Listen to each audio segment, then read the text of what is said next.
স্বাগতম চাই আছে ডেইলি অসম 24/7 মই জিজুটি লস্কৰ লৈ আহিছোঁ এই মুহূৰ্তত এটা ভাইৰেল খবৰ। এই ভিডিঅ'টো ভাইৰেল হৈছে ছ'চিয়েল মিডিয়াত। কোভিড আক্ৰান্ত হৈ চিকিৎসাধীন হৈ থকা ৰোগীয়ে কৰা এখন নাটকৰ দৃশ্য দেখাব বিচাৰিছোঁ আপোনাক।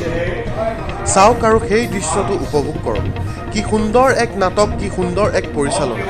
কোভিড আক্ৰান্ত হৈ চিকিৎসাধীন হৈ থকা ৰোগীসকলৰ দ্বাৰা কৰা এখন সুন্দৰ নাটক।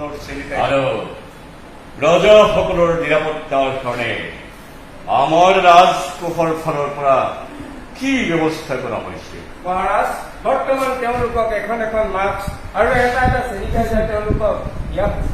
সকলোকে দিয়া হৈছেনে? হয় মহাৰাজ। মাস্ক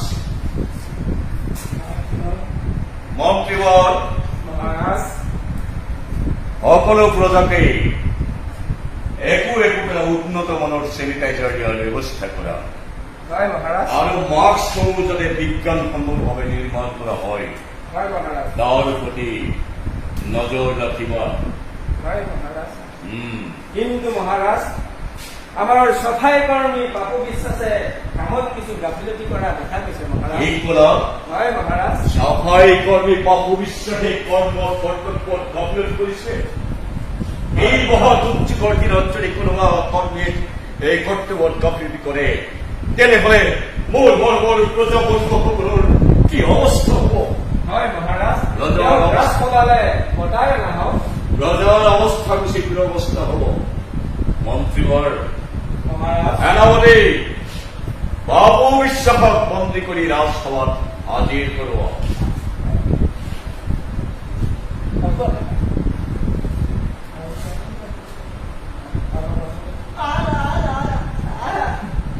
মহাৰাজ, তেওঁ জন্মৰ পৰাই মাতিব নোৱাৰে, কিন্তু তেওঁলোকৰ সকলোৰে কৰোণা পজিটিভ হোৱাত তেওঁ অকলে গোটেইখিনি কাম চম্ভালিবলগীয়া হৈছে মহাৰাজ। গতিকে তেওঁ অলপ পলম হৈছে। তেনেহলে এওঁৰ দোষ মাৰ্জনীয়। হয় মহাৰাজ। এওঁৰ চাফাই কৰ্মী বাপু বিশ্বাসৰ দণ্ড মাৰ্জনা কৰা হৈছে। মন্ত্ৰীবৰ্গ মহাৰাজ, বাপু বিশ্বাসে যাতে কৰ্মদুৎসাহ পায় তেওঁ 21 স্বৰ্ণ মুদ্ৰা দি পুৰস্কৃত কৰাৰ ব্যৱস্থা কৰা। মহাৰাজ। যোৱা।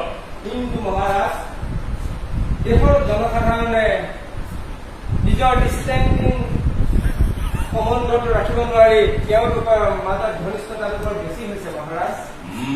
তেওঁলোকক এটা উপযুক্ত শিক্ষা দি নিৰ্দিষ্ট দূৰে দূৰে ৰাখিবলৈ তেওঁলোকক জনোৱা হ'ব লাগে মহাৰাজ।